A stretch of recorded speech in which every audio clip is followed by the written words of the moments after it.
Hi everyone, my name is Cynthia. Let's talk books. Today I'm here to talk about all the books I read in the month of October. October is usually a great month for me because it's my birthday month, but also it can be sometimes heavy depending on how my teaching is going.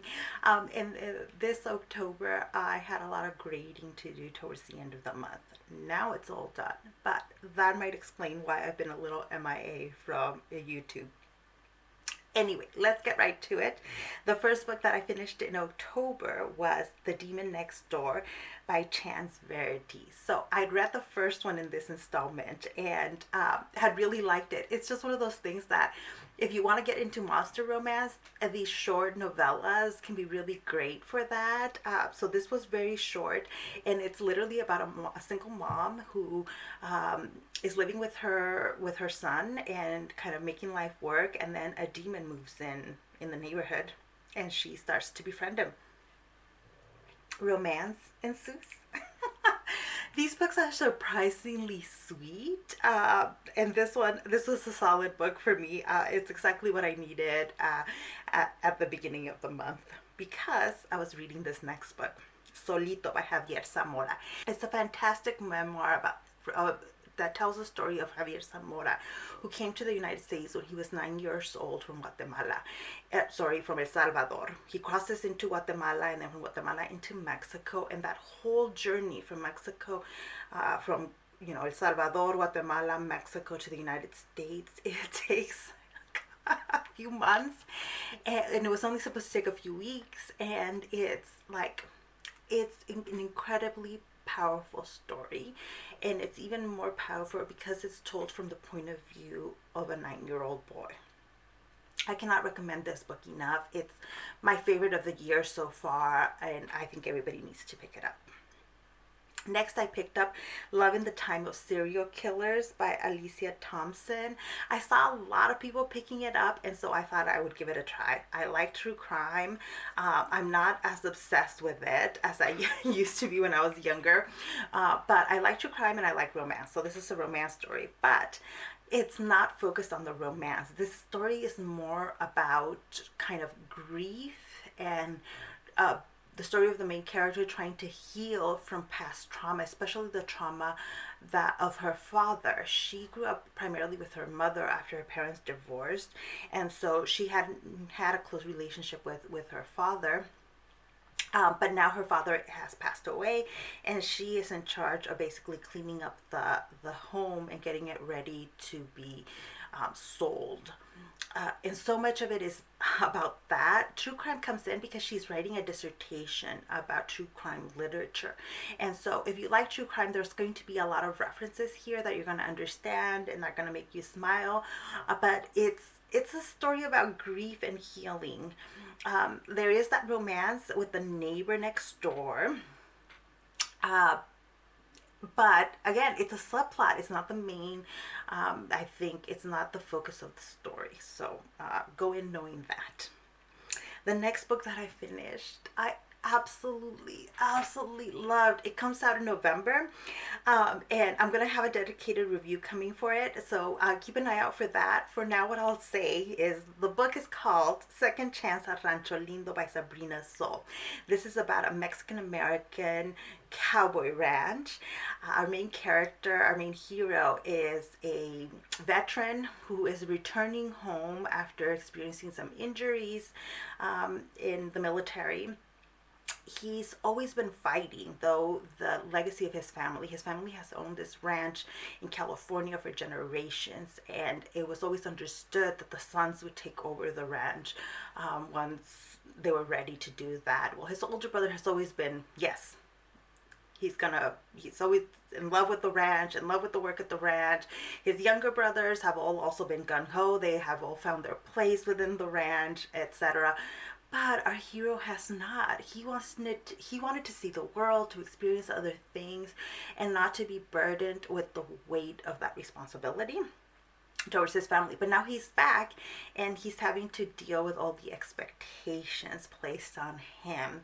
And at the same time, he is rediscovering affection and love for when he left, he was like a young man, right? And there was another young girl in the ranch that had a huge crush on him. They were supposed to go to a dance together.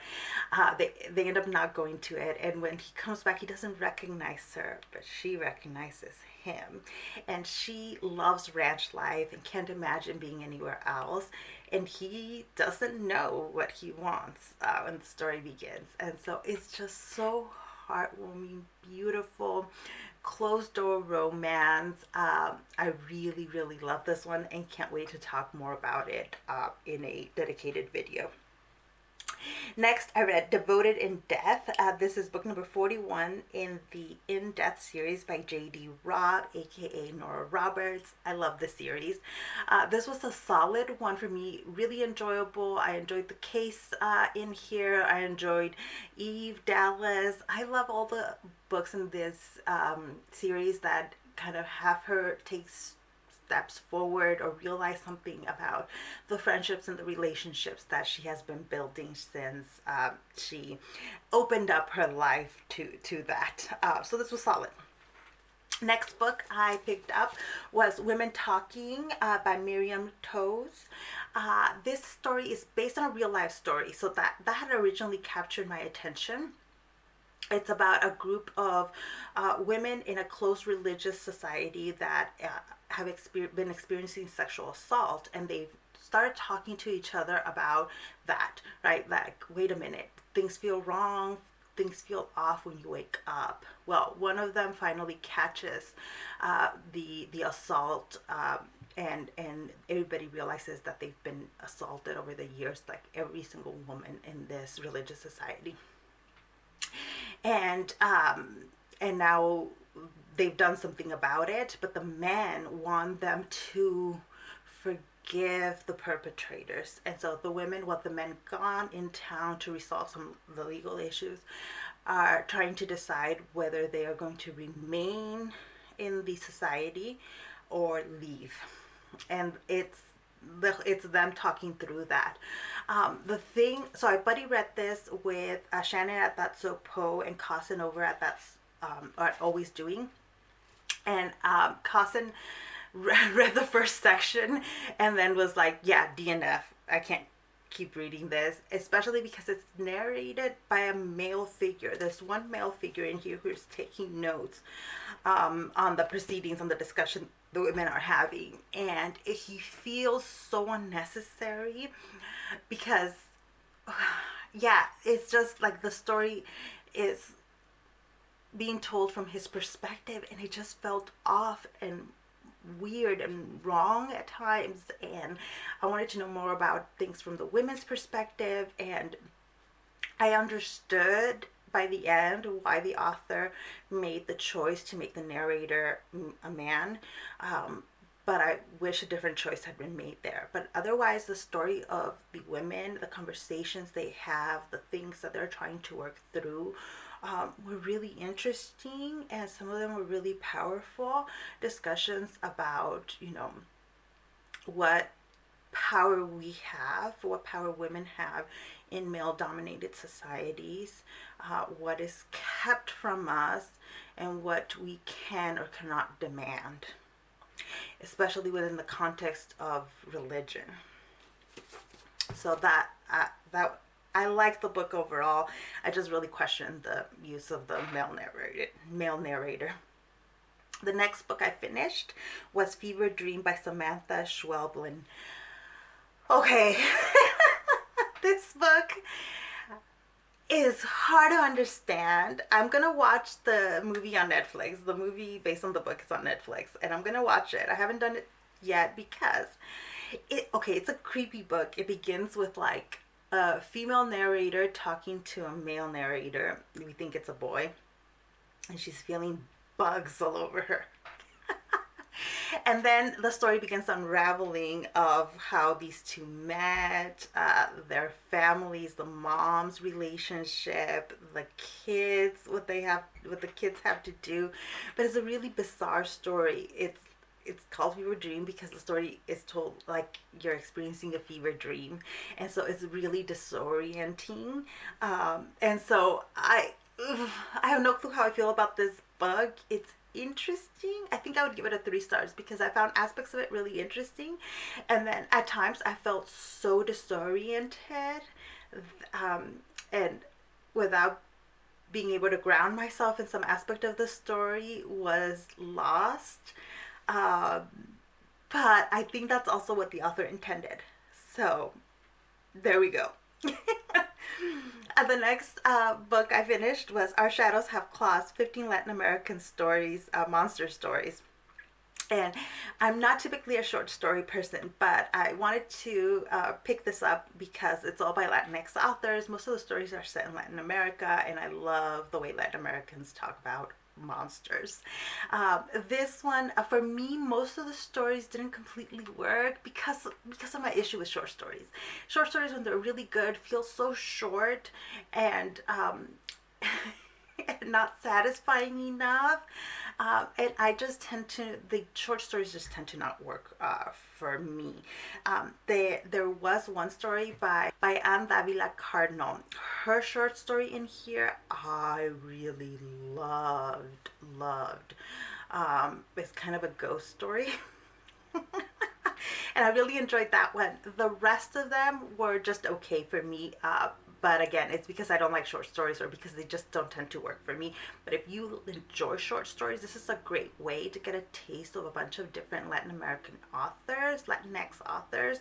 I think most of these authors are Latinx writers in the United States, but they come from all over Latin America. So you get a little taste of what their writing is like, and that's why short stories can be a really great idea, to get a taste of authors, and then the ones you like, you can go explore more of their writing. So yes. The next book that I finished was Until I Am Free, Fannie Lou Hamer's enduring message to America by Keisha and Blain. So this book is largely, it uses a lot of history that has already been written by other historians, but I really enjoyed it. I think this is a must read. I didn't see a ton of original source work here, but what is different from other books is the way it integrates the 2020 murder of George Floyd, Sandra Bland, all these different stories of injustices to Black Americans are integrated into the story of Fannie Lou Hamer. She takes one of those stories, talks about the modern issues, and then takes us back to the 40s, 50s, and 60s, and to Fannie Lou Hamer's life. Fannie Lou Hamer is a civil rights activist that more people need to know. You just need to know her. She was hugely active in voting rights activism and mutual aid organization. Her work was so pivotal and so community based that it can serve as a model for other people, for other activists, for other groups today, and just not enough people know about her. I highly encourage you to look her up, to pick up this book, to find out more about her. Fannie Lou Hamer was sterilized as a young woman. She was a sharecropper. She was assaulted. She was arrested, beaten, all for demanding access to voting rights. Not You're not gonna like everything about her activism. I had things that I didn't agree with her on, but so much of what she worked on, I just admire so much and loved. So I think it is worth picking up. The next book that I finished was Bindle Punk Bruja by Desideria Mesa. Okay, I was attracted to this book because it's about a multiracial bruja. She is Mexican American and white. Her father was white, but she was raised by her mother and grandmother with her brother. So she's been deeply embedded in Latinx culture and witchcraft, but she's also white passing. She looks white, and her mother has taught her to hide all of her ethnic identity and to move in the world as a white woman in order to access privilege. and therefore benefit not just herself but the whole family. And the mom is very insistent on that. As a result, our main character feels completely torn and adrift because she doesn't fully know where her place in the world is, because she's constantly fighting different parts of herself, and that fighting within herself impedes her magic, or has not allowed her magic to fully develop. At the same time, this is a historical fiction book set in the 1920s. So we're in like, almost Depression era Kansas City with flappers and underground alcohol and clubs and organized crime.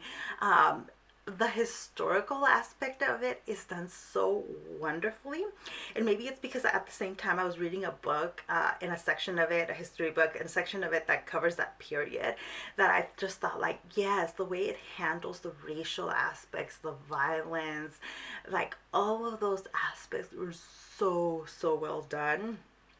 I think the story needed a bit of work. It's jam-packed at times. At times the main character is making really dumb choices. Most of the time I was with her. I understood why she was making the choices she was making. But like, like, why go to a loan shark? Why, when you're trying to escape a mob group, would you go to said mob group or to another mob group? She makes some dumb choices in here, and that is hard to watch at times as a reader. But for the most part, I was with her. The next book that I finished, I read with my friend. I read Orlando by Virginia Woolf. I realized that I have never read anything by Virginia Woolf, so this is the first Virginia Woolf book I read. And Orlando is an interesting story. The whole first part of this book, I had no clue why I was reading this book. I was like, okay, it's an interesting, like, Virginia Woolf writes it as if it's a historical, like, biography of this aristocratic man, Orlando. And he's connected to the crown and to other wealthy people, and some of it's interesting, but you're like, okay, is there anything else here to dig into? And then comes the next part, and in the next part you really figure out why Virginia Woolf is focusing on this particular character. I liked aspects of this book. I liked the discussions of gender and patriarchy and even the history stuff, even though at times I felt a bit heavy-handed from Virginia Woolf, like she was clearly trying to say something about British society across time, and that felt a little heavy-handed. But yeah, overall it was a solid book for me. And I think that is it for all the books I read in October. Yes, okay, after that we start getting into books I finished in November, so we don't want to get there yet because the month hasn't ended. But if you've read any of these books and any of these sound interesting to you, let me know down in the comments section. Expect to see a little bit more of me in the month of November and towards the end of the year, when my teaching load finally starts to ease up a little bit and I have time to edit videos, to edit captions, to do all the fun stuff involved in YouTube, and probably expect to see me a little bit more on like YouTube Shorts. I've been playing around with that feature, and I think I'm gonna use it and figure out how it best fits into my YouTube creation world. So thank you so much for watching this video, and I'll see you in the next one. Bye.